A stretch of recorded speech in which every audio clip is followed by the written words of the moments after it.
Hello friends, welcome to my channel. இன்னைக்கு நாம fantasy and adventure கலந்த ஒரு வித்தியாசமான சர்வைவல் படத்தை பத்தி தான் பார்க்க போறோம். ஒரு 1000 வருஷத்துக்கு முன்னாடி ஒரு ராணி சைனாவை ரொம்ப கொடூரமா ஆட்சி செஞ்சுட்டு வந்தா.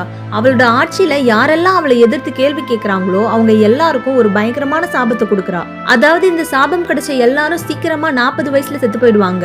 அதுவும் அவங்களுக்கு நிம்மதியான ஒரு மரணம் கிடைக்காது. இந்த சாபம் இருக்க எல்லாரும் கொடூரமா மோசமா செத்து போவாங்க.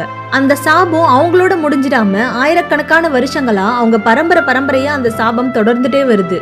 இந்த சாபத்தை உடைக்க டிராகனோட எலும்பையும் ஒரு மர்மமான கல்லையும் ஒண்ணு சேர்க்கணும். இப்ப 1000 வருஷங்களுக்கு அப்புறம் இந்த காலகட்டத்துல ஒரு 6 பேர் கொண்ட ஒரு குரூப் அந்த கல்லை தேடி ஒரு மலைக்கு போறாங்க. அவங்க போற இடத்துல பயங்கரமான விலங்குகள், பூச்சிகள், மனுஷங்களை சாப்பிடுற மீன்கள், ராட்சச பாம்புன்னு பல தடங்கல்கள் வருது.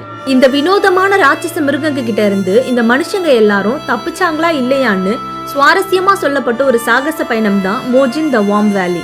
இந்த படத்தை பத்தி பாக்குறதுக்கு முன்னாடி நீங்க என்னோட சேனலுக்கு ஃபர்ஸ்ட் டைம் வரீங்கன்னா என்னோட வீடியோவை லைக் பண்ணிட்டு மறக்காம என்னோட சேனலை சப்ஸ்கிரைப் பண்ணிக்கோங்க.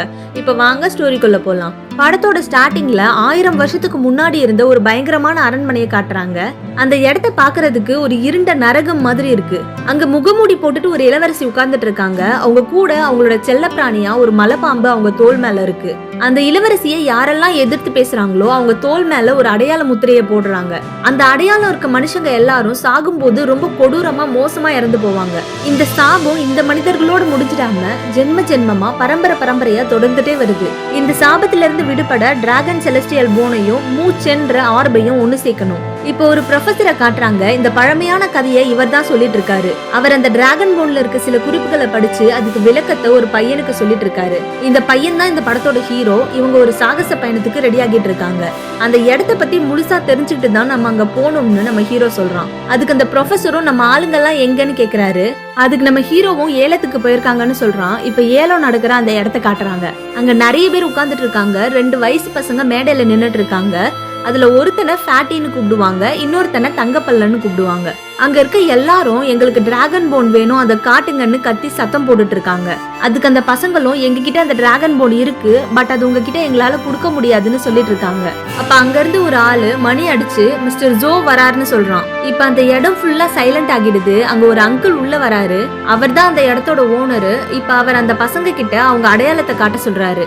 அந்த பசங்களும் அவங்க ஷோல்டர்ல இருக்க அந்த சாபத்தோட அடையாளத்தை காட்டுறாங்க. இதுதான் கோஸ்ட் ஐ சாபம்னு சொல்றாரு. பிகாஸ் அதை பார்க்க பேயோட கண்ணு மாதிரியே இருக்கு. இத புற்றுநோய் சாபம்னு கூட சொல்லுவாங்க. பிகாஸ் இந்த சாபம் உள்ளவங்க 40 வயசுல இறந்துடுவாங்கன்னு சொல்லிட்டு இருக்காரு. இப்போ ஒரு பழைய கதையை சொல்ல ஆரம்பிக்கிறாரு. சில வருஷத்துக்கு முன்னாடி சில மனிதர்கள் ஒன்னா சேர்ந்து டிராகன் மலைக்கு போனாங்க. அங்க மனித முகம் கொண்ட 8 கால் பூச்சிங்க கூடயும் ரெட் ஐஸ் இருக்க ஓநாய்ங்க கூடயும் சண்டை போட்டாங்க.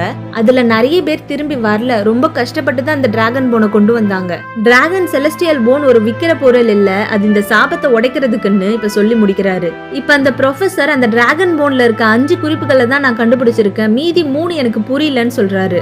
அப்ப அங்க ஒரு பொண்ணு வரா. மேபி வேற யாராவது அதை கண்டுபிடிக்கலாம்லன்னு சொல்லிட்டே வரா. இவதான் இந்த படத்தோட ஹீரோயின். 30 வருஷத்துக்கு முன்னாடி சிலர் ஆர்ப தேடி போனாங்க. அதுல ஒருத்தர் தான் ரிட்டர்ன் வந்தாரு. அவர் பேரு தான் செங். பட் அவர் ரிட்டர்ன் வரும்போது 2 கண்ணும் தெரியாம பைத்தியம் பிடிச்ச மாதிரி வந்தாரு. அதனால இப்ப அவர் ஒரு மென்டல் ஹாஸ்பிட்டல்ல இருக்காருன்னு சொல்லிட்டு இருக்கா. சோ இப்போ அவங்க அந்த மென்டல் ஹாஸ்பிட்டலுக்கு போயிட்டு செங் ரூம்குள்ள இப்ப இவங்க 3 பேரும் போறாங்க. அவர் நம்ம ஹீரோயினோட கைய பிடிச்சிட்டு அவளை பத்தி எல்லாத்தையும் சொல்றாரு. அதே மாதிரி நம்ம ஹீரோவோட கையவும் பிடிச்சிட்டு நீ ரொம்ப தைரியமானவன்னு சொல்றாரு. இப்ப அங்க இருந்த 2 பாய்ஸையும் வெளியே போக சொல்லிட்டு நான் இவகிட்ட தனியா பேசணும்னு சொல்றாரு. சோ இப்ப ஹீரோவும் ப்ரொஃபஸரும் வெளியே நின்னுட்டு இருக்காங்க. செங் நம்ம ஹீரோயின் கைய பிடிச்சிட்டு நீ அவனை காதலிக்கிறியா, அவன் ரொம்ப நல்ல பையன், அவன் உன்னை நல்லா பாத்துப்பான்னு சொல்லிட்டு இருக்காரு. அப்ப நம்ம ஹீரோயினும் அந்த ஆர்ப் எங்க இருக்கும், அதை எப்படி கண்டுபிடிக்கிறதுன்னு கேக்குறா. பட் செங் அதை காதலியே வாங்காத மாதிரி திரும்ப அவனை உனக்கு பிடிச்சிருக்கா, அவனுக்கும் ஒன்னு பிடிச்சிருக்குன்னு நம்ம ஹீரோவை பத்தியே பேசிட்டு இருக்காரு. இப்ப நம்ம ஹீரோயினும் தொடர்ந்து அந்த ஆர்பை பத்தி சொல்லுங்கன்னு கேட்டுட்டே இருக்கா. சோ இப்ப செங் ரொம்ப கோவப்பட்டு அதெல்லாம் உங்களால கண்டுபிடிக்கவே முடியாதுன்னு சொல்றாரு. உயிரோட இருக்க அந்த மலையை உங்களால கடக்கவே முடியாதுன்னு சொல்றாரு. அதுக்கு நம்ம ஹீரோயினும் பட் அந்த ஆர்பை நாங்க கண்டுபிடிச்சே தீர்வோன்னு சொல்றா. பட் செங் அப்படியே டாபிக்க மாத்தி அந்த பையனை லவ் பண்ணா உன் லைஃப் நல்லா இருக்கும்னு சொல்றாரு. பட் நம்ம ஹீரோயின் டென்ஷன் ஆகி நீங்க ரொம்ப கோழை, பயந்தாங்கோலி, அந்த ஆர்பை பார்த்து பயப்படுறீங்கன்னு திட்டிடுறா. சோ இப்ப செங் அவரோட கிளாஸை கழட்டிட்டு அவரோட கண்ணை காட்டுறாரு. பார்க்க பேய் கண்ணு பொண்ணு மாதிரி அவரோட 2 கண்களும் ரொம்ப பயங்கரமா இருக்கு. அதோட கண்களை மட்டும் எப்பவும் பாத்துடாத, அதோட கண்ணை பாத்துடாதன்னு அழுதுட்டே ரொம்ப ஃபீல் பண்ணி சொல்றாரு. இப்ப நம்ம ஹீரோ, ஹீரோயின், ப்ரொஃபசர், அப்புறம் ஃபேட்டி, அப்புறம் ஃபேட்டியோட லவ்வர், அப்புறம் தங்கப்பல்லன், இவங்க 6 பேரும் பஸ்ல போயிட்டு இருக்காங்க. இவங்க எல்லாரும் ஆர்ப தேடி பல ரிசர்ச் பண்ணி முடிச்சு இப்ப தைரியமா அவங்களோட இந்த சாகச பயணத்தை ஸ்டார்ட் பண்ணிருக்காங்க. இப்ப ஒரு மலையில ஏறிட்டு இருக்காங்க. அந்த பஸ் திடீர்னு சடனா பிரேக் போட்டு திரும்பி நிக்குது. இப்ப வெளியே பார்த்தா ஜஸ்ட் மிஸ் அந்த பஸ் அந்த மலையோட ஓரத்துல நிப்பாட்டி இருக்கான். இன்னும் கொஞ்சம் பின்னாடி போயிருந்தா அங்க இருந்து விழுந்து எல்லாரும் செத்து போயிருப்பாங்க. பட் நல்ல வேளை பஸ் ஒட்டுல போய் நின்னுடுது. இப்ப ரோட்ல நிறைய பெரிய பெரிய கல்லுங்க அந்த வழியில போட்டு வச்சிருக்காங்க.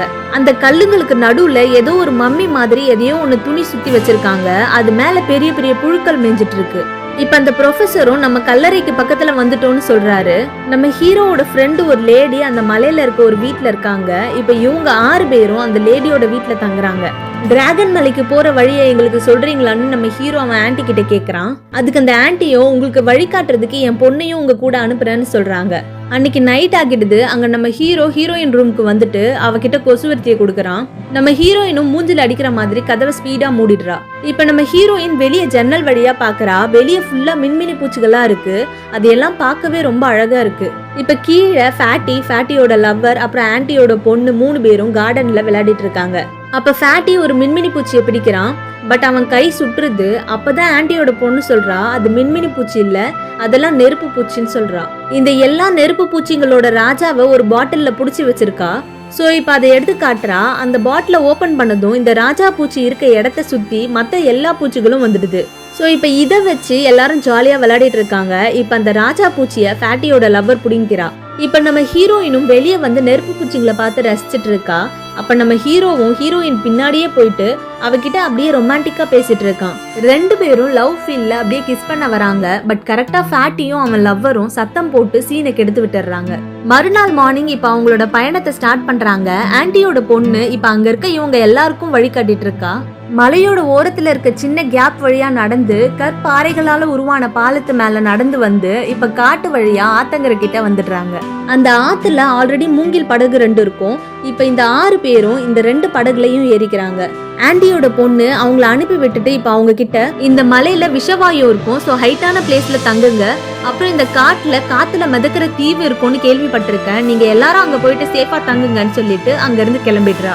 இப்போ ஒரு குகை வழியா அந்த ஆறு போயிட்டு இருக்கு. சோ இப்ப எல்லாரும் அந்த குகைக்குள்ள படகுல போயிட்டு இருக்காங்க. இப்ப அந்த குகையை தாண்டி 2 பக்கமும் பாறைகள் வருது. அந்த பாறைகள் மேல பச்சை கலர்ல ஏதோ ஒரு லைட் எரிஞ்சிட்டு இருக்கு. அது எல்லாம் மின்மினி பூச்சிகள் மாதிரின்னு ப்ரொஃபசர் சொல்லிட்டே வராரு. இப்ப அந்த தண்ணியில ஏதோ ஒரு மீன் ஓடிட்டு இருக்கு. ஃபேட்டியும் அந்த மீனை பிடிக்க பாக்குறான். பட் அந்த மீன் அவன் கையை கடிச்சிடுது. அப்பதான் நம்ம ஹீரோயின் சொல்றா, அதெல்லாம் மாமிசத்தை சாப்பிடுற மீன்கள், ரத்தத்தை டேஸ்ட் பண்ணா அந்த மீன்கள் ரொம்ப ஆக்ரோஷமா மாறிடும் சொல்லிட்டு இருக்கா. அவ சொன்ன மாதிரியே இப்ப அவங்க போட்டை சுத்தி நிறைய மீன்கள் அட்டாக் பண்ண வந்துடுது. நம்மளோட இந்த சின்ன குரூப்ல இருக்க எல்லாரும் பார்க்க விளையாட்டுத்தனமா சிரிச்சு ஜாலியா இருந்தாலும் இப்போ ஒரு சண்டைன்னு வந்ததும் எல்லாரும் செமையா ஃபைட் பண்றாங்க. இப்ப எல்லா மீன்களும் அட்டாக் பண்ண ஆரம்பிக்குது. இந்த 6 பேரும் கையில இருக்க கொம்பு, ஈட்டி, வில்லுன்னு அவங்களோட ஆயுதத்தை பிடிச்சிட்டு வேற லெவல்ல சண்டை போடுறாங்க. அப்ப திடீர்னு ஃபேட்டி தண்ணியில விழுந்துடுறான். பட் ஒன்னும் ஆகல, வேகமா போட்ல ஏறிடுறான். இப்ப ஃபேட்டி ஒரு மீனை அப்படியே மேல பேட்டிங் பண்ற மாதிரி விசிறி அடிக்கிறான். மேல பார்த்தா நிறைய டெட் பாடிஸ துணியில சுத்தி தலைகீழ சங்கிலியில கட்டி தொங்க விட்டுருக்காங்க. இப்ப அந்த மீனை விசிறி அடிச்சதுல இப்ப ஒவ்வொரு டெட் பாடிஸா இப்ப எல்லாமே தண்ணியில விழுந்துட்டு இருக்கு. இப்ப அந்த டெட் பாடிஸ்குள்ள இருந்து நிறைய வினோதமான பூச்சிகள் வெளியே வந்து இவங்களை அட்டாக் பண்ண ஆரம்பிக்குதுங்க. அந்த பூச்சிகள் எல்லாம் பார்க்கவே ரொம்ப வித்தியாசமா இருக்கு. பட் இருந்தாலும் நம்ம கேங் ஆல்ரெடி பக்காவா பிளான்ல தான் வந்திருப்பாங்க. இப்ப அவங்க கிட்ட ஃபயர் கன் இருக்கு. அதை வச்சு நிறைய பூச்சிகளை எரிச்சு சாம்பல் ஆக்கிடுறாங்க. நம்ம ஹீரோ ஒரு பாம்பு தூக்கி போடுறான். நம்ம ஹீரோயினும் அதை கரெக்டா அம்ப வச்சு அடிக்கிறா. அது வெடிச்சு நிறைய பூச்சிகள் சாகுது. பட் இன்னும் முடியல, அடுத்துதான் பெரிய பிரச்சனையே. இப்ப இவங்க போயிட்டு இருக்க அந்த ஆறு 2ஆ பிரியுது. அது மட்டும் இல்ல, அதோட எண்ட்ல ஒரு மிகப்பெரிய நீர்வீழ்ச்சி இருக்கு. சோ இப்ப நம்ம ஹீரோ 2 போட்டையும் டைட்டா கட்டி அங்க இருந்த ஒரு பாறையில இழுத்து பிடிச்சு கட்டுறான். பட் தண்ணியோட ஸ்பீட்ல இப்ப அந்த கயிறும் பிச்சுக்குது. இப்ப 2 போட்டும் 2 வழியா தனித்தனியா போயிட்டு மலை உச்சில இருந்து கீழே செம்ம ஹைட்ல இருந்து நீர்வீழ்ச்சியில இப்ப எல்லாரும் விழுந்துடுறாங்க. கீழே தண்ணி இருந்தனால யாருக்கும் பெருசா எதுவும் ஆகல. இப்ப அவங்க 2 போட்டும் வேற வேற வழியில கீழே விழுந்துடுறாங்க. ப்ரொஃபசர் ஃபேட்டியோட லவ்வர் ஒரு இடத்துலயும், ஹீரோ ஹீரோயின் தங்கப்பல்லன் இவங்க 3 பேரும் இன்னொரு இடத்துலயும் விழுந்துடுறாங்க. இப்ப 2 கேங்கும் அங்க இருந்த அந்த மர்மமான காட்டுக்குள்ள மறுபடியும் அவங்க பயணத்தை ஸ்டார்ட் பண்றாங்க. ப்ரொஃபஸரோட கேங் ஒரு குகைக்குள்ள போயிட்டு இப்போ ஒரு வினோதமான இடத்துக்குள்ள நுழையறாங்க. அந்த இடம் ஃபுல்லா பெரிய பெரிய ஜாடிகள் வச்சிருக்காங்க. ஒவ்வொரு ஜாடிக்குள்ளயும் டெட் பாடிஸ் இருக்கு. இப்ப நம்ம ஹீரோவோட கேங் வேற வழியா இன்னொரு இடத்துக்குள்ள வராங்க. அப்ப கீழே தரையில ஒரு மிகப்பெரிய மிருகத்தோட கால் தடத்தை பாக்குறாங்க. அது என்னவா இருக்கும்னு யோசிச்சுட்டு இருக்காங்க. அப்போ ஒரு ராட்சச பல்லி அவங்க முன்னாடி வந்து நிக்குது. அந்த பல்லி அதோட வாலை வச்சு தங்க பல்லன மரத்துல தூக்கி விசிறி அடிக்குது. இப்ப அந்த பல்லி நம்ம ஹீரோயினை துரத்திட்டே வருது. நம்ம ஹீரோயினும் வேகமா ஓடிட்டே இருக்கா. இன்னொரு பக்கம் நம்ம ப்ரொஃபஸரோட கேங்கையும் ராட்சச பல்லி துரத்திட்டே வருது. பேட்டியோட லவ்வர் இப்ப கால் தடிக்கு கீழே விழுந்துட்டுறா. அங்க இருந்து ஜாடிக்கு பின்னாடி ஒளிஞ்சு உட்கார்ந்துட்டு இருக்கா. அந்த ராட்சச பல்லியும் அவ பக்கத்திலேயே வந்து நிக்குது. நல்லவேளை அந்த பல்லி அவளை பார்க்காம அவ கிட்ட இருந்து நகர்ந்து போயிடுது. இப்ப ப்ரொஃபசர் கேங்க மறுபடியும் அந்த பல்லி துரத்திட்டே வருது. இன்னொரு பக்கம் அந்த பல்லி நம்ம ஹீரோவை வாயால கடிச்சு தூக்கி பிடிச்சிட்டு இருக்கு. பட் ஹீரோவோட பேக கடிச்சிட்டு இருக்கனால அவனுக்கு எதுவும் ஆகல. நம்ம ஹீரோயின் அந்த பல்லி மேல அம்புகளை விடுறா. ஹீரோயின் 2 பேரும் செம்மையா சண்டை போட்டுட்டு இருக்காங்க. நம்ம ஹீரோ இப்ப ஹீரோயினை காப்பாத்துறதுக்காக அந்த பல்லி மேல ஏறி உட்கார்ந்து அட்டாக் பண்றான். இன்னொரு பக்கம் அந்த பல்லி ப்ரொஃபஸரை வெறித்தனமா துரத்திட்டு வந்துட்டு இருக்கு. ப்ரொஃபஸர் அவ்வளவுதான் க்ளோஸ்னு நினைக்கிற நேரத்துல இப்ப எங்க இருந்தோ ஒரு அம்பு அந்த பல்லியோட கண்ணுல வந்து சொருகுது. இப்ப நம்ம ஹீரோயின் பின்னாடியே அந்த பல்லி துரத்திட்டே வருது. எதிரில நம்ம ஹீரோவையும் இன்னொரு பல்லி துரத்திட்டே வருது. இப்ப 2 பேரும் ஓடி வந்து ஒரு மரத்தோட விழுத புடிச்சு மேல போயிடுறாங்க. பின்னாடி வந்த 2 பல்லியும் நேருக்கு நேர் மோதிக்குதுங்க. இப்ப ப்ரொஃபஸரோட கேங்கும் ஹீரோவோட கேங்கும் ஒன்னா சேர்ந்துடுறாங்க. பட் மறுபடியும் அந்த ராட்சச பல்லிகள் இவங்களை துரத்திட்டே வருது. எல்லாரும் வேகமா ஓடிட்டே வராங்க. இப்ப கீழே ஒரு சரிவான மலைப்பகுதி இருக்கு. அவ்வளவுதான் டெட் எண்ட். இப்ப வேற வழி இல்லாம அங்கிருந்து கீழே விழுறாங்க. எல்லாரும் சறுக்கிட்டே கீழே விழுந்துடுறாங்க. எல்லாருக்குமே பாறைகள்ல மோதினால நல்லா உள்காயம் பட்டிருக்கு. நல்ல வேலை தப்பிச்சிட்டோம்னு நினைச்சிட்டு இருக்கப்போ இப்ப பயங்கரமான மின்னல் அடிக்குது. மின்னல் வெளிச்சத்துல பார்த்தா இப்ப சுத்தி நிறைய ராட்சச பல்லிகள் இருக்கு. இப்ப அந்த பல்லிகள் எல்லாமே உங்களை துரத்த ஆரம்பிக்குது. அப்ப நம்ம ப்ரொஃபசர் தூரத்துல அந்த மிதக்கிற தீவை கண்டுபிடிச்சிடுறாரு. அதை பார்த்துட்டு இப்ப எல்லாரும் அந்த தீவை நோக்கி வேகமா ஓடிட்டு இருக்காங்க. அப்ப வழியில நிறைய ராட்சச பல்லிகள் படுத்துட்டு இருக்கு. அங்க இருந்த ஒரு பாறைக்கு பின்னாடி ஒளிஞ்சு உட்கார்ந்து இப்ப அந்த பல்லிகளை எல்லாம் எப்படி கடக்குறதுன்னு பிளான் போட்டுட்டு இருக்காங்க. நம்ம ஹீரோவும் மின்னல் விழுந்த கொஞ்ச செகண்ட்ல இடி இடிக்கும். இடி இடிக்கிற அந்த கேப்ல நம்ம இந்த பல்லிகளை எல்லாம் கடந்து போயிடணும்னு சொல்லிட்டு இப்ப எல்லாரும் ரெடியா இருக்காங்க. இடி இடிக்குது. அந்த பல்லிகளை டிஸ்டர்ப் பண்ணாம இப்ப எல்லாரும் ஸ்பீடா ஓடி போறாங்க. அப்போ ஒரு பல்லியோட வால் பட்டு ப்ரொஃபசர் மரத்தோட விழுதுகள்ல போய் மாட்டிக்கிறாரு. தங்கப்பல்ல ஓடி போயிட்டு அந்த விழுதுகளை எல்லாம் வெட்டி நம்ம ப்ரொஃபசரை காப்பாத்திட்டு இருக்கான். அப்ப ஃபேட்டியும் அவன் லவ்வரும் அந்த பல்லிகளை எல்லாம் அட்டாக் பண்ணிட்டு இருக்காங்க. எப்படியோ இப்ப ப்ரொஃபசரை காப்பாத்திடுறாங்க. இன்னொரு பக்கம் நம்ம ஹீரோயின் அந்த பல்லி அட்டாக் பண்றா. அந்த பல்லிங்க எல்லாம் அவ பின்னாலேயே வந்துட்டு இருக்கு. இப்போ ஒரு மலை மேல இருக்க ஒட்டுல போயிட்டு அப்படியே அதுக்கு அடியில ஒரு சின்ன கேப் இருக்கு. அங்க நம்ம ஹீரோ உட்கார்ந்துட்டு இருக்கான். அவன் கூட போய் கீழே மறைஞ்சு உட்கார்ந்துடுறா. பின்னாடி வந்த பல்லிகள்ல ஃபர்ஸ்ட் ஒரு பல்லி அவ பின்னாடியே போய் மலையில இருந்து அப்படியே கீழே விழுந்துடுது. ஒரு பல்லி விழுந்ததும் இப்ப பின்னாடி வந்த நிறைய பல்லிங்க எல்லாம் அந்த மலையில இருந்து கீழே விழுந்துடுதுங்க. இப்ப எல்லாம் விழுந்துடுச்சுன்னு நினைச்சு நம்ம ஹீரோ மேல வந்து எட்டி பாக்குறான். பார்த்தா இன்னொரு பல்லி இவங்களை கடிக்க வருது. சோ இப்ப அங்க இருந்து ஓட ஆரம்பிக்கிறாங்க. இப்ப அந்த மிதக்கிற தீவை நோக்கி வேகமா ஓடுறாங்க. இந்த படத்தை பொறுத்த வரைக்கும் சஸ்பென்ஸுக்கும் சுவாரஸ்யத்துக்கும் பஞ்சமே இல்ல. படத்தோட ஒவ்வொரு சீனும் விறுவிறுப்பா செம்மையா போயிட்டு இருக்கும். இப்ப அந்த மிதக்கிற தீவுக்கு போக மரத்திலேயே ஒரு பாலம் இருக்கு.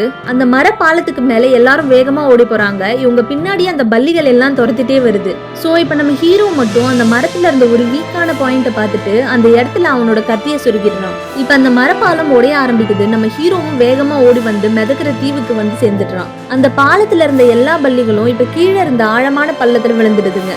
இப்ப எல்லாரும் அந்த மிதக்கிற தீவுக்கு வந்து சேர்ந்துடுறாங்க. அந்த இடம் பார்க்கவே ரொம்ப அழகா இருக்கு. பூக்கள், செடிகள், பட்டர்ஃபிளைஸ்னு எல்லா இடமும் கலர்ஃபுல்லா இருக்கு. அன்னைக்கு நைட் ஆகிடுது. இப்ப எல்லாரும் அங்கேயே நெருப்பு உண்டாக்கி கேம்ப் ஃபயர் மாதிரி ஜாலியா பாட்டு பாடி என்ஜாய் பண்ணிட்டு இருக்காங்க. அப்ப அங்க இருந்து எல்லாரும் அங்க இருந்து தண்ணியில குளிச்சுட்டு செம்மையா என்ஜாய் பண்ணிட்டு இருக்காங்க. ப்ரொஃபசர் மட்டும் கேம்ப் ஃபயர்ல உட்காந்துட்டு இவங்க எல்லாரையும் சோகமா பாத்துட்டு இருக்காரு. பிகாஸ் இதுக்கப்புறம் தான் பெரிய பெரிய ஆபத்துகள் வரப்போகுதுன்னு ப்ரொஃபசருக்கு தெரியும். ஸோ இப்போ இவ்வளோ சந்தோஷமா இருக்கு இந்த பசங்கள்ல எத்தனை பேர் தப்பிக்க போறாங்கன்னு தெரியாம ரொம்ப ஃபீல் பண்ணி சோகமா பார்த்துட்டு இருக்காரு. அப்படியே அன்னைக்கு நைட் போயிடுது. இப்போ மறுநாள் ஒரு நிலப்பகுதியில ஃபுல்லா பூச்செடிகளா இருக்கு. அந்த அழகான நிலப்பகுதியை ரசிச்சுட்டே இப்ப நடந்து போயிட்டு இருக்காங்க. இன்னொரு பக்கம் இப்ப அவங்க ஊர்ல மிஸ்டர் ஜோ, அதாவது அந்த ஏலம் நடக்கிற இடத்துல இருந்த அந்த ஓனர், நம்ம ஃபேட்டியோட லவ்வருக்கு அப்பா, இப்ப இவங்க எல்லாருக்கும் என்ன ஆச்சுன்னு தெரியாம ரொம்ப குழம்பிட்டு இருக்காரு. நம்ம கேங் இப்போ அந்த பூச்செடி நிலத்தை கடந்து மலையோட அடிவாரத்துக்கு வந்துடுறாங்க. அந்த இடம் ஃபுல்லா செதுக்கி வச்ச பாறை கற்கள் நிறைய இருக்கு. இப்ப அங்க இருந்த ஒரு தண்ணிக்குள்ள இருந்து ஒரு ராட்சச நண்டு வெளியே வந்து நிக்குது. அதை பார்க்கும் போது பிரம்மாண்டமா பயங்கரமா இருக்கும். அதை பார்த்துட்டு அந்த ப்ரொஃபஸரும் இதுதான் சாவே இல்லாத நண்டுன்னு சொல்லிட்டு இருக்காரு. இதுக்கு வலி இருக்காது, காயம் பட்டாலும் தண்ணியில விழுந்து அதோட காயம் ஆறிடும்னு சொல்றாரு. இப்ப எல்லாரும் ஒவ்வொரு பக்கமா ஓடி போயிட்டு இப்ப எல்லாரும் டிஃப்ரெண்ட் ஆங்கிள் இருந்து அந்த நண்டை அட்டாக் பண்றாங்க. அந்த நண்டு இப்ப ஃபேட்டியோட லவ்வர் பக்கமா திரும்பி அவளை கொல்ல வருது. அங்க அந்த ஃபேட்டி ஓடி வந்து அந்த நண்டை தாக்குறான். பட் அது அவனை தூக்கி பாறையில விசிறி அடிச்சிடுது. இப்ப ப்ரொஃபஸரும் தங்கப்பல்லனும் சேர்ந்து அந்த நண்டை பிடிக்க ஒரு ட்ராப் ரெடி பண்றாங்க. நம்ம ஹீரோ அந்த நண்டோட தலை மேல ஏறி உட்கார்ந்து கத்திய வச்சு குத்துறான். பட் அது அங்க இருந்த எல்லாரையும் தள்ளி விட்டுட்டு ஃபேட்டியோட லவ்வரை துரத்த ஆரம்பிக்குது. அவளும் அங்க இருந்த மரப்பெட்டிகள்ல செய்யப்பட்ட படிக்கட்டுகளை புடிச்சு மேல போறா. பட் இப்ப ஸ்லிப் ஆகி ஹைட்ல இருந்து கீழே விழுறா. கரெக்டா ஃபேட்டி ஓடி வந்து அவளை தாங்கி பிடிச்சிடுறான். இப்ப கீழே இருந்த நண்டு ஃபேட்டிய தாக்க வருது. அதை பார்த்துட்டு அவன் லவ்வர் அவனை மறைச்சிட்டு ஹக் பண்ணிக்கிறா. அந்த நண்டும் அவங்க 2 பேரையும் தூக்கி விசிறி அடிக்குது. இவங்க ஒரு மரப்பெட்டியில போய் மோதிடுறாங்க. இப்ப ஃபேட்டி அவன் லவ்வர் கிட்ட உனக்கு அடிபட்டுச்சான்னு கேக்குறான். அதுக்கு அவளும் சிரிச்சுட்டு எனக்கு ஒன்னும் இல்ல, நீ அவங்களுக்கு போய் ஹெல்ப் பண்ணுன்னு சொல்லி அவனை அனுப்பி விட்டுடுறா. அவன் போனதும் இப்ப அவ வயித்துல இருந்து கையை எடுக்கிறா. பார்த்தா கை ஃபுல்லா ரத்தமா இருக்கு. அந்த நண்டு இவளை குத்தி கிழிச்சிருக்கு. சோ இப்ப இவளுக்கு நல்லா அடிபட்டு இருக்கு. இன்னொரு பக்கம் மீதி எல்லாரும் கயிறுகளை வச்சு அந்த நண்டு ரொம்ப கஷ்டப்பட்டு பிடிச்சிடுறாங்க. அந்த நண்டு மேல பாறைகள் விழுந்து இப்ப அதோட உடம்பு ஃபுல்லா நல்லா அடிபட்டு இருக்கு. இப்ப அங்க இருந்து அந்த நண்டு நகர்ந்துட்டே தண்ணிக்குள்ள போயிடுது. அந்த நண்டு தண்ணிக்குள்ள போனா குணமாகிடும்னு இப்ப நம்ம ஹீரோ ஸ்பீடா தண்ணிக்குள்ள குதிச்சிடுறான். இப்ப அந்த நண்டை தண்ணிக்குள்ளேயே வச்சு குத்தி கிழிச்சிடுறான். அது உடம்புல இருந்து ரத்தம் வருது. சோ இப்ப அந்த தண்ணியில இருந்த மாமிசத்தை சாப்பிடுற மீன்கள் எல்லாம் ரத்த வாடைய பார்த்துட்டு வேகமா வந்து அந்த நண்டை சுத்தி வளைச்சிடுதுங்க. நம்ம ஹீரோவும் தண்ணிக்குள்ள இருந்து வெளியே வந்துடுறான். அப்ப ஃபேட்டியோட லவ்வர் நடந்து வந்துட்டு இருக்கா. கொஞ்ச தூரம் வந்துட்டு இப்ப அப்படியே மயங்கி கீழே விழுந்துடுறா. எல்லாருக்குமே செம ஷாக்கு. இப்ப ஃபேட்டியோட லவ்வருக்கு அடிபட்டு இருக்குன்னு பாக்குறாங்க. இப்ப அவ சாகுற நிலைமையில ஃபேட்டிய பார்த்து நீதான் என்னோட வாழ்க்கையில என்னோட பெஸ்ட் பர்சன்ற மாதிரி சொல்லிட்டு இப்ப அவ அங்கேயே செத்து போயிடுறா. ஃபேட்டியும் அவளை கட்டி பிடிச்சு செம்மையா அழுதுட்டு இருக்கான். அங்க இருந்து எல்லாருமே ஃபேட்டியோட லவ்வர் இறந்து போனதை பார்த்து ரொம்ப ஃபீல் பண்ணி அழுதுட்டு இருக்காங்க. இன்னொரு பக்கம் அங்க மிஸ்டர் ஜோ மென்டல் ஹாஸ்பிட்டல்ல இருந்த மிஸ்டர் செங்க போய் மீட் பண்றாரு. இங்க இந்த மலையில ஃபேட்டியோட லவ்வரை ஒரு சவப்பெட்டியில வச்சு நதியில அந்த பெட்டியில விட்டுறாங்க. இப்ப இதுக்கு மேல உயிருக்கு உத்தரவாதம் இல்லைன்னு அங்க இருக்க எல்லாருமே சரி திரும்பி போயிடலாம், அட்லீஸ்ட் கொஞ்ச நாளாவது நிம்மதியான வாழ்க்கை உயிரோட வாழலாம்னு யோசிச்சுட்டு இருக்காங்க. அப்ப நம்ம ஹீரோ மட்டும் அவன் சட்டையை கழட்டிட்டு அவனோட அடையாளத்தை காட்டுறான். காரணமே இல்லாம இந்த சாபத்தை நம்ம சுமந்துட்டு இருக்கோம், நான் மேல போக தான் போறேன், இதுக்கு காரணமானவங்க கிட்ட பேசி இந்த சாபத்தை அழிக்க போறேன்னு சொல்லிட்டு இருக்கான். இந்த சாபத்தை கொடுத்த அந்த பொம்பளைய நான் பார்க்க தான் போறேன், அவளை எதிர்க்க நான் ஒருத்தன் இருக்கேன்னு அவளுக்கு காட்ட போறேன். இந்த பயணத்துல என் உயிரே போனாலும் கூட பரவாயில்ல, நான் திரும்பி மட்டும் போக மாட்டேன்னு சொல்றான். சோ இப்ப ஹீரோ கூட நம்ம ஹீரோயின் ஃபேட்டி தங்கப்பல்லன் எல்லாரும் வந்துட்டு நாங்களும் உன் கூடயே வரோம்னு சொல்லிடுறாங்க. பட் அந்த ப்ரொஃபசர் மட்டும் பிடிவாதமா நான் உங்க கூட வந்து சாக மாட்டேன், நான் கிளம்புறேன்னு சொல்லிட்டு அங்க இருந்து ஒரு பெட்டிக்குள்ள ஏறிட்டு அந்த நதியில ரிட்டர்ன் குகைக்கு திரும்பி போறாரு. இப்ப இவங்க 4 பேரும் அந்த மலையில இருந்த மரத்துல செஞ்ச பெட்டிகள் மாதிரி இருக்க படிக்கட்டுகள் வழியா எப்படியோ கஷ்டப்பட்டு இப்ப மேல மலை உச்சிக்கு வந்துடுறாங்க. அங்க மேல ஒரு அழகான கோவில் இருக்கு. இப்ப இங்க அந்த மென்டல் ஹாஸ்பிட்டல்ல மிஸ்டர் செங் மிஸ்டர் ஜோ கிட்ட இப்ப நம்ம ஹீரோவோட கேங் போயிட்டு இருக்க அந்த இடத்த பத்தி சொல்லிட்டு இருக்காரு. அந்த இடத்தோட அழக வார்த்தைகளால வர்ணிக்க முடியாது, ஆனா அது உண்மை இல்ல, அது நரகத்துக்கு போற வழின்னு சொல்லிட்டு இருக்காரு. இப்ப இவங்க இந்த மலைக்கு கஷ்டப்பட்டு ஏறி வந்த அந்த மர பெட்டிகளுக்கு உள்ள இருந்து ராட்சச தேள்கள் வெளியே வருது. அப்ப நம்ம ஹீரோ தூரத்துல இருந்து ஒரு சிலையோட கையில இருக்க அந்த ஆர்ப பாத்துடுறான். அந்த தேள்கள் எல்லாம் இவங்களை தாக்க ஆரம்பிக்குது. அந்த தேள்களை பார்க்க நார்மல் தேள் மாதிரி இல்ல, முதலையோட வாய், ஷார்ப்பான பல்லு, தேளோட உடம்புன்னு அந்த மிருகத்தை பார்க்கவே ரொம்ப கொடூரமா இருக்கு. இப்ப நம்ம ஹீரோவோட கேங்கு எல்லா மிருகத்தையும் வெறித்தனமா அடிச்சு கொண்டு போட்டுட்டு இருக்காங்க. இதுக்கு நடுவுல நம்ம ஹீரோ வேகமா ஓடி போய் அங்க இருந்து அந்த ஆர்பு கல்லை எடுத்துடுறான். இன்னொரு பக்கம் இங்க மென்டல் ஹாஸ்பிட்டல்ல செங்கு ஜோ கிட்ட அந்த கல்லை மட்டும் தொற்றாதன்னு சொல்லிட்டு இருக்காரு. இப்ப இங்க ஹீரோ அந்த கல்லை எடுத்த உடனே அங்க இருந்து அந்த ராட்சச தேள்கள் எல்லாம் அங்க இருந்து வேகமா எதுக்கோ பயந்து ஓடுதுங்க. இப்ப அந்த கோவில்ல இருந்த எல்லா மணிகளும் ஸ்பீடா அடிக்க ஆரம்பிக்குது. அந்த இடம் ஃபுல்லா ஒரு செகண்ட் இருட்டாகிடுது. என்னமோ நடக்க போகுதுன்னு இப்ப எல்லாருக்கும் புரிஞ்சிடுது. அவங்க நினைச்சதை விட பயங்கரமா இப்ப அந்த மலையை பொழந்துட்டு அதுக்குள்ள இருந்து ஒரு பிரம்மாண்டமான ராட்சச பாம்பு வெளியே வருது. அதை பார்த்த உடனே இவங்க எல்லாரும் செம்மையா பயந்துடுறாங்க. இப்ப இந்த பாம்பை காட்டும் போதே இங்க மென்டல் ஹாஸ்பிட்டல்ல மிஸ்டர் செங் ஒரு பிளாஷ்பேக்க சொல்றாரு. அதாவது 1000 வருஷத்துக்கு முன்னாடி அந்த கொடூரமான ராணி இந்த ஆர்பு கல்ல அவளோட பெட்டான இந்த மலைப்பாம்பு கிட்ட கொடுத்து வச்சிருப்பா. அந்த பாம்பும் இந்த மலை மேல இருந்த இந்த கோவில்ல வந்து தங்கியிருக்கும். ஆர்பு கல்ல யார் வச்சிருக்காங்களோ அவங்களுக்கு மரணமே இல்ல. இப்ப இந்த பாம்புக்கும் வயசு ஏறி ஏறி சாகாம பல வருஷமா உயிரோடவே இருக்கு. பல வருஷம் ஆனனால இப்ப அந்த பாம்பு பயங்கரமா பெருசா வளர்ந்துருக்கு. இதெல்லாம் மிஸ்டர் செங் சொல்லிட்டு இருக்காரு. இங்க நம்ம ஹீரோவோட கேங்க பார்த்து அந்த ராட்சச பாம்பு வெறித்தனமா கத்துது. அதை பார்த்து எல்லாரும் செம்மையா பயந்துடுறாங்க. அதிர்ச்சியில இப்ப எல்லாரும் அங்க இருந்து அந்த பாம்பு கிட்ட இருந்து தப்பிச்சு ஓடுறாங்க. பட் அந்த பாம்பு அவங்க போற இடத்துக்கு எல்லாம் வந்து அவங்க முன்னாடி வந்து நிக்குது. அதோட கண்ணை பாத்துடாதீங்கன்னு மிஸ்டர் செங் சொன்னது இப்ப நம்ம ஹீரோயினுக்கு ஞாபகம் வருது. ஸோ இப்போ அதோட கண்ணை பாத்துடாதீங்கன்னு எல்லார்கிட்டயும் சொல்றா. பட் அந்த பாம்பும் என்னமோ பண்ணி உங்களை வசியம் பண்ண பாக்குது. நம்ம ஹீரோ கேங்கும் இந்த பாம்பை எதிர்த்து அதை தாக்குறாங்க. பதிலுக்கு அதுவும் பயங்கரமா திருப்பி தாக்குது. அப்படி தாக்கும் போது ஃபேட்டி கிட்ட இருந்த அந்த நெருப்பு பூச்சியோட ராஜா இருந்த அந்த பாட்டில் கீழே விழுந்து உடைஞ்சிடுது. அந்த ராஜா பூச்சியோட வாசனையில இப்ப பல மைல் தாண்டி இருந்த மத்த நெருப்பு பூச்சிகள் எல்லாம் ராஜா பூச்சியை தேடி வருது. இங்க இந்த பாம்பும் அந்த அழகான கோவிலை இடிச்சு நாசம் பண்ணிட்டு இருக்கு.